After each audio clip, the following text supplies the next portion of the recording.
suelo.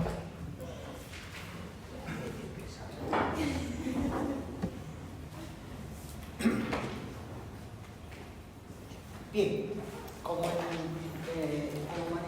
gases respiratorios en el sistema respiratorio, ya en la práctica clínica se solicita valorar los gases, pero en la parte arterial, ¿verdad?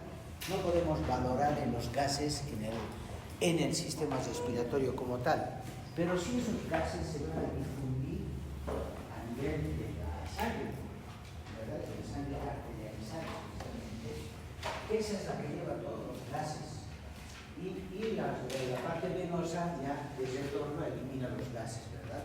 Entonces, en la práctica clínica se solicita valoración de los gases en sangre. En otras palabras, se solicita la gasometría arterial. La gasometría arterial es una práctica complementaria, más que todo en la parte de terapia intensiva. ¿Sí? Porque un paciente en terapia intensiva no está respirando por él mismo, hay un aparato que está respirando por él, o de lo contrario el paciente ya ha entrado con un estado de hiperventilación ya, antes de su internación.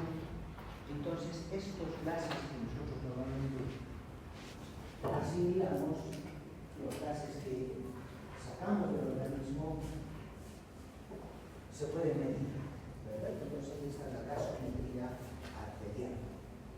Y eso se lo piden todos los días en terapia intensiva, todos los días. Obviamente no es un examen muy económico que se diga, pero en terapia intensiva ustedes saben que todo es carísimo, ¿no? Falta que cobren en horas en terapia. Obviamente el manejo de equipos, la monitorización constante, todo ello permite que haya un alto costo de mantenimiento en intensivismo. Por ahí alguno de ustedes se anima a hacer la especialidad en terapia intensiva. Es interesante, ¿no? Es muy interesante. De todas maneras es estresante, ¿no? Muy estresante. Entonces aquí vamos a hablar un poquito de los principios físicos del intercambio gaseoso, haciendo referencia a la respiración interna que tenemos a nivel de la membrana alveolar.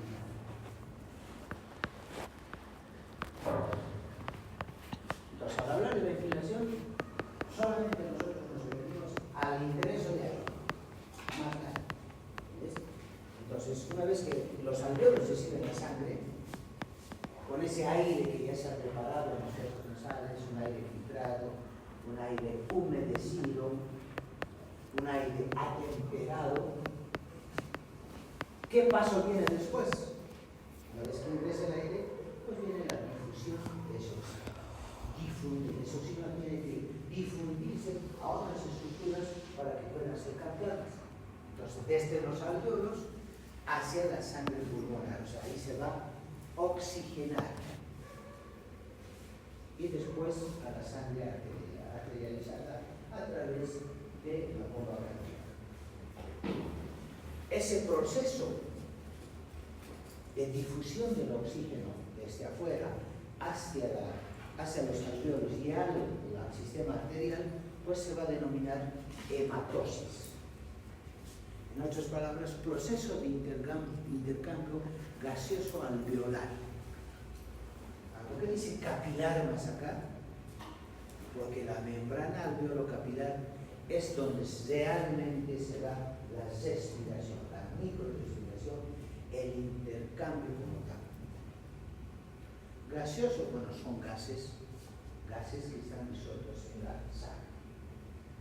Por eso es que hay muchas leyes que se pueden aplicar en la parte respiratoria, porque la física, el manejo de gases y todo, tiene muchas leyes y demás.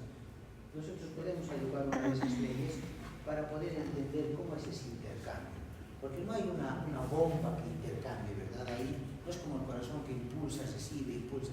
En este caso tiene que haber la distensibilidad, tiene que ver mucho la estructura anatómica, los músculos intercostales, la propia respiración del paciente, la expiración, la inspiración, todos esos mecanismos van a movilizar ese aire.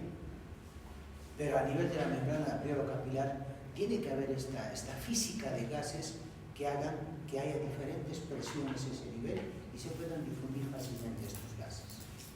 Entonces, aquí es donde se da el proceso de hematosis. Aquí están los alvéolos y obviamente aquí están los capilares, ¿verdad? Todo lo que son alvéolos y los capilares.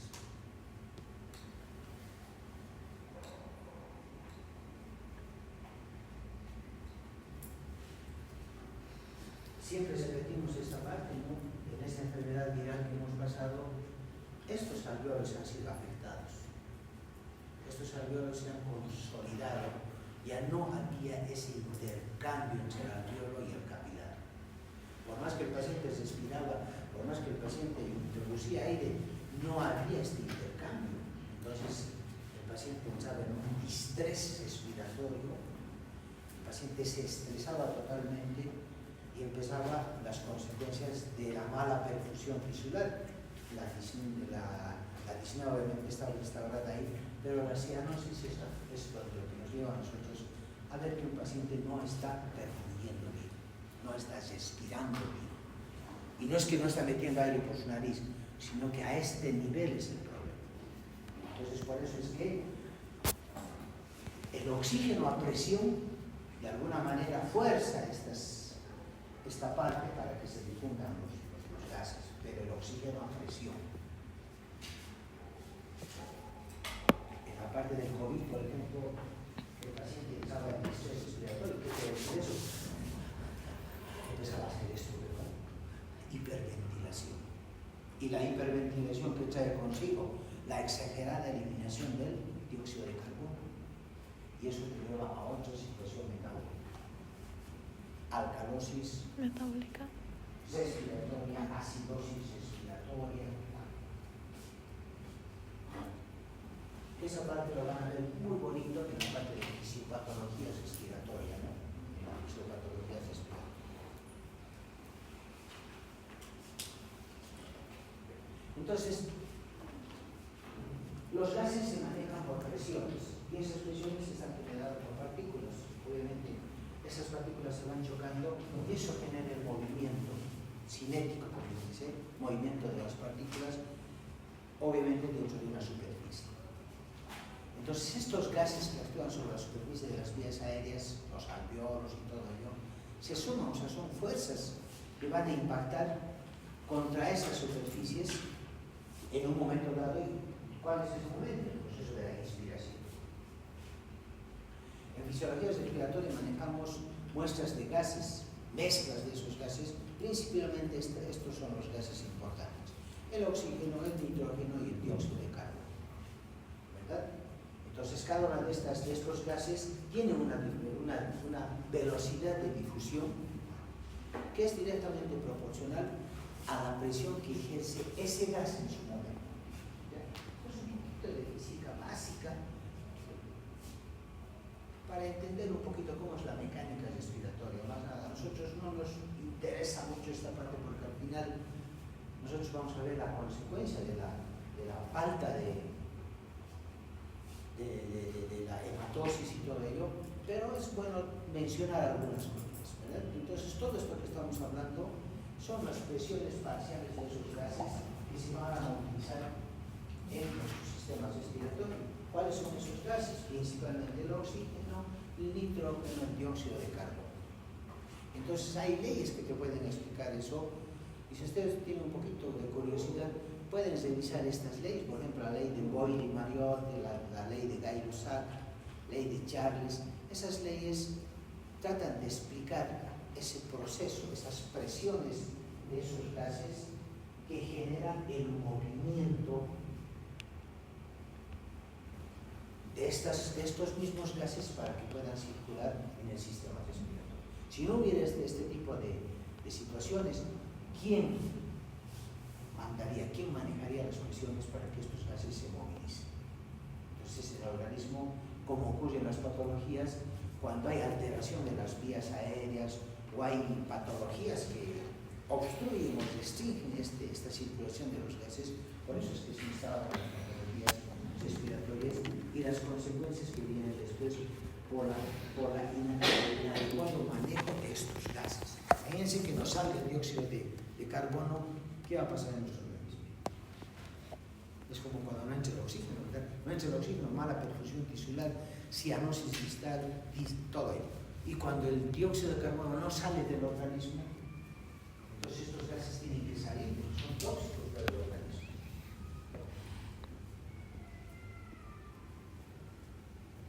Entonces las presiones parciales de esos diferentes tipos de gases va a hacer que estos se movilicen dentro del sistema respiratorio. Bien. El aire alveolar, el aire que entra a los alveolos ya preparado, todo ello, ese aire tiene una característica, tiene una composición, ¿verdad? Entonces, una cosa es decir el aire alveolar y la otra cosa es decir el aire atmosférico, que ya no es lo mismo, ¿verdad? El aire atmosférico es frío, tiene partículas y todo. El aire alveolar ya está preparado, ya está humidificado, ya está calentado, filtrado. Entonces, este aire alveolar está compuesto en un 79% de nitrógeno y un 21% de oxígeno. Entonces, esta presión, la mezcla de estos dos gases a nivel del mar, que es la diferencia, es de 760 milímetros de mercurio.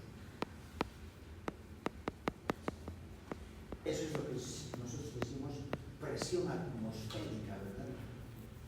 Tiene relación con eso. Entonces, estos 760 milímetros de mercurio tienen una composición de 600 milímetros de nitrógeno y 160 de oxígeno. En él, ya hablando de la presión atmosférica. Las presiones parciales individuales de estos gases, entonces, tienen una simbología, y aquí lo tenemos, ¿verdad? Al revisar esta infografía vemos el aire atmosférico, cómo está constituido, y el aire alveolar, cómo es la diferencia. Por ejemplo, agua en el aire atmosférico es variable, de acuerdo a la humedad relativa del ambiente y todo eso, mientras en el aire alveolar tiene que ser de 47 milímetros de mercurio, porque ya está preparado ese aire. El dióxido de carbono atmosférico es 0.3 y el aire alveolar es 40 milímetros de mercurio. El oxígeno 159 y en el alveolar 105, nitrógeno lo propio, mayor cantidad en el aire alveolar, y la presión total de toditos en el aire atmosférico es de 760 milímetros de mercurio, mientras de la presión total en el aire alveolar también tiene que ser lo mismo, porque si no fuera lo mismo, estas presiones totales generarían dificultad, generarían colapso alveolar. Entonces, miren las diferencias acá, estas diferencias, con estas diferencias, pero al final las presiones tienen que ser las mismas, ¿verdad? Tanto para esta parte y tanto para el aire atmosférico. Esa es la gran, no es una diferencia, sino esa es la característica que tienen estos dos tipos de aire, que a nivel del mar es de 760 milímetros de mercurio.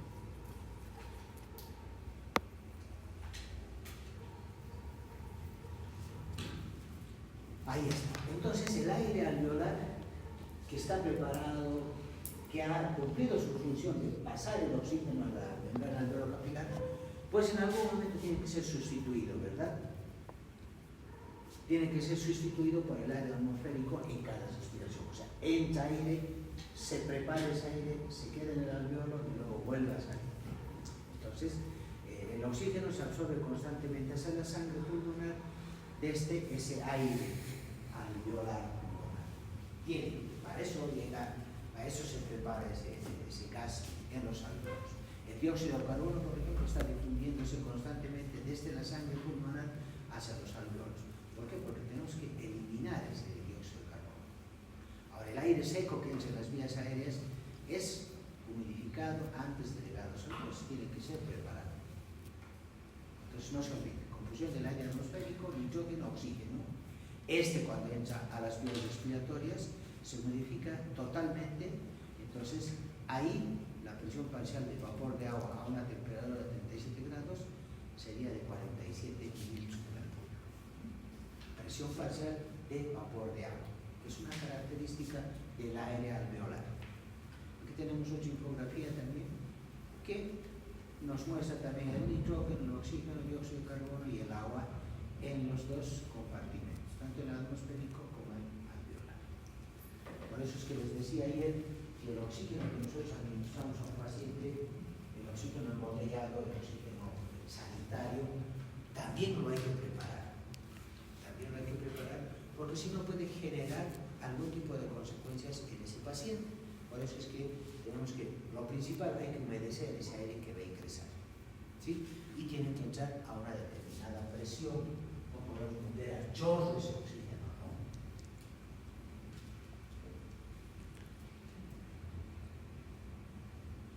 En los hospitales que están construidos especialmente con una infraestructura sanitaria, por ejemplo el Hospital Chuquisaca, casi todos nuestros hospitales son adecuados en un ambiente. Todo el hospital universitario ya cambia un poco, pero el Hospital Chuquisaca, por ejemplo, es un hospital donde todas las salas de internación están conectados con una red de oxígeno, y el oxígeno central está mucho más afuera, pero tiene todos sus ductos están conectados totalmente.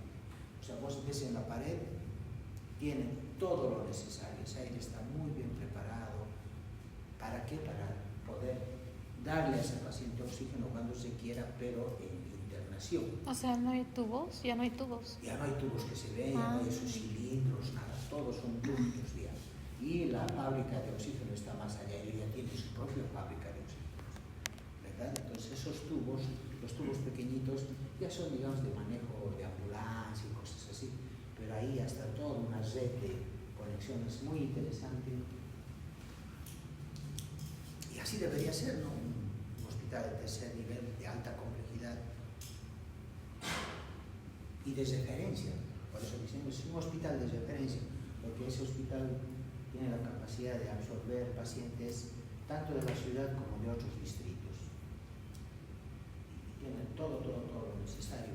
En algún momento ustedes van a ir por ahí, pueden ir a ver, o si no, también se puede gestionar, digamos, una visita a los hospitales para ver esa situación, porque también es el campo laboral eso, ¿no? Ustedes tienen que manejar este tipo de infraestructura, porque al final el paciente es el que se beneficia de todo ello, ¿no? Imagínense, no hay oxígeno, en pandemia no había oxígeno, las filas con los botellones, cada botellón creo que costaba 10.000 bolivianos, un desastre total.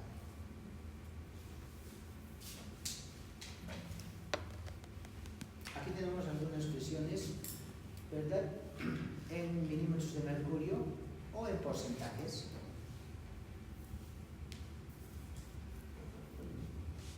Estos datos, por ejemplo, en gasometría arterial te lo dan en un registro, y ahí tienes todos los datos para ver si ese paciente puede estar propenso a una acidosis, una alcalosis, puede estar movilizando mal estos gases. Por eso es que decimos en terapia intensiva hay que estabilizar al paciente, y hay que estabilizar hemodinámicamente, respiratoriamente.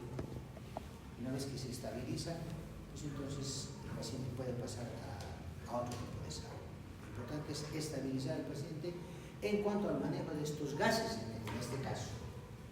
Ahora, el volumen de sangre vertido y todo eso también se tiene que estabilizar, ¿verdad? Entonces la terapia intensiva es interesante, es una de las especialidades que más tiempo se requiere, pero también ahí ganas lo que quieres, ¿no? O sea,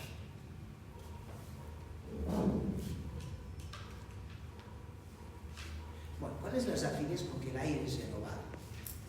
Tú no puedes hacer una inspiración y al poco rato descansar, luego expirar. Eso no lo puedes hacer así. Tienes que tener un ritmo, tienes que tener una frecuencia respiratoria. ¿Y para qué es esa frecuencia? ¿Cuánto es la frecuencia respiratoria normal? 16, 20, De 12, 16. 12 a 25, va por ahí. Eso es la frecuencia. Y esa frecuencia garantiza que la renovación de ese aire.